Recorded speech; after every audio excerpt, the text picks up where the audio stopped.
Baik, selanjutnya yaitu mengenai evaluasi sediaan. Evaluasi yang pertama yaitu uji ergoleptis yang bertujuan untuk mengamati bentuk, bau, dan rasa dari sediaan emulsi yang telah dibuat dengan menggunakan alat indera manusia yang cara kerjanya dengan diamati emulsi pada suhu kamar terhadap bentuk, aroma, dan rasa, yakni apakah terjadi pemisahan fase, pecah emulsi, atau perubahan bau pada sediaan. Dengan penafsiran hasil, sediaan emulsi yang baik tidak mengalami pemisahan fase, pecahnya emulsi, bau tengik, dan perubahan warna. Sediaan emulsi yang baik yaitu yang berbentuk seperti emulsi, warna kuning hingga jingga homogen, rasanya manis dan dengan sedikit rasa kunyit, berbau kunyit. Berikutnya itu uji kelarutan zat warna yang bertujuan untuk mengetahui tipe emulsi menggunakan alat kaca objek. Cara kerjanya dengan sedikit zat warna larut air diteteskan pada permukaan emulsi di atas kaca objek.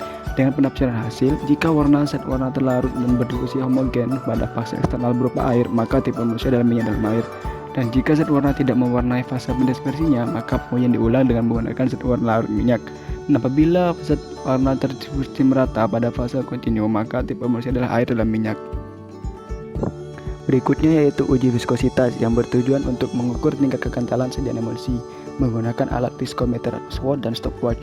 Yang cara kerjanya yaitu diisi viskometer dengan emulsi melalui pipa yang berdiameter lebih besar sampai setengah labu, ditutup pipa yang berdiameter kecil dengan bola hisap, dan dihisap cairan sirup dengan bola hisap sampai batas garis atas, dilepas bola hisap sampai dinyalakan stopwatch, dan dimatikan stopwatch ketika cairan turun pada garis kedua, dicatat dan dihitung hasilnya dengan rumus viskositas.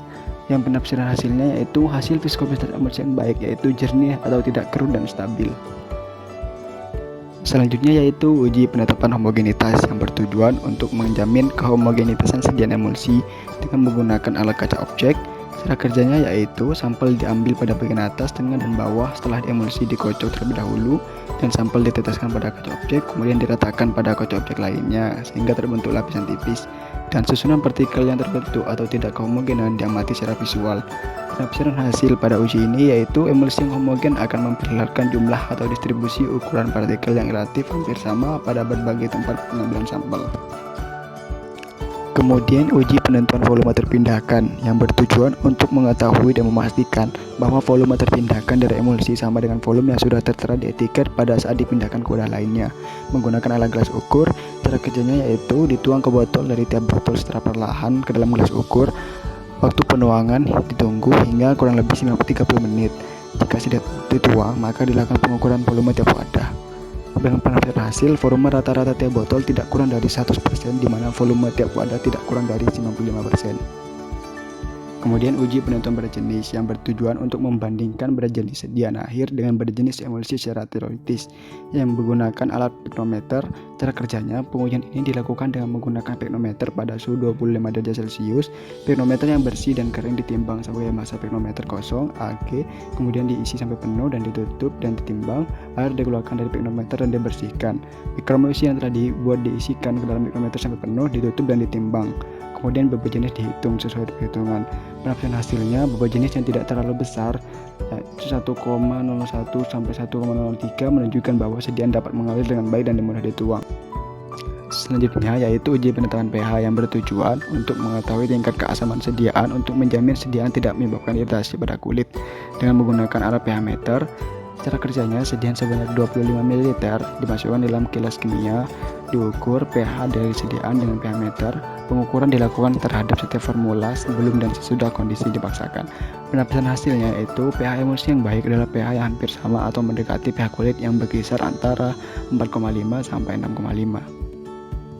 Kemudian yaitu uji stabilitas fisik yang bertujuan untuk mengetahui stabilitas sediaan emulsi melalui perbedaan suhu menggunakan oven. Cara kerjanya, sediaan emulsi disimpan pada beberapa suhu, diantaranya suhu kamar 28 sampai 29 derajat Celcius dan suhu oven 40-2 derajat Celcius. Kemudian dilakukan pengamatan perubahan fisik, ukuran partikel, dan pH yang terjadi pada setiap 1 minggu selama 4 minggu terhadap sediaan emulsi. Penafsiran hasilnya, tidaknya perubahan fisik, ukuran partikel, dan pH pada sediaan emulsi. Jika terdapat perubahan pada emulsi, hal ini menandakan suhu berpengaruh terhadap stabilitas sediaan emulsi. Kemudian uji mekanik yang bertujuan untuk mengetahui kestabilan emulsi setelah pengocokan yang sangat kuat menggunakan alat sentrifugator. Cara kerjanya, sedian emulsi dimasukkan ke dalam tabung sentrifugasi, kemudian dimasukkan ke dalam alat sentrifugator. Emulsi disentrifugasi pada kecepatan 5000 rpm selama 30 menit. Penafsiran hasilnya, emulsi yang stabilitas yang baik tidak akan menunjukkan pemisahan massa atau tidak menunjukkan regenerasi. Selanjutnya yaitu uji penentuan ukuran globul yang bertujuan untuk mengetahui ukuran droplet rata-rata pada selang waktu tertentu menggunakan alat mikroskop. Cara kerjanya, sediaannya diancarkan dulu dengan gliserin, diambil sampai 1-2 tetes, disimpan di atas kotak objek, lalu diberi beberapa tetes lautan Sudan, diaduk sampai rata dan dilihat di bawah mikroskop bermikrometer. Partikel yang diukur paling sedikit berjumlah 300. Penafsiran hasilnya, droplet yang sangat cepat yang menunjukkan kekurang sempurnaan pelapisan permukaan droplet oleh emulgator selama proses emulsifikasi, dan perubahan ukuran droplet yang lambat menunjukkan adanya koalescensi droplet sampai tercapai kondisi yang relatif stabil.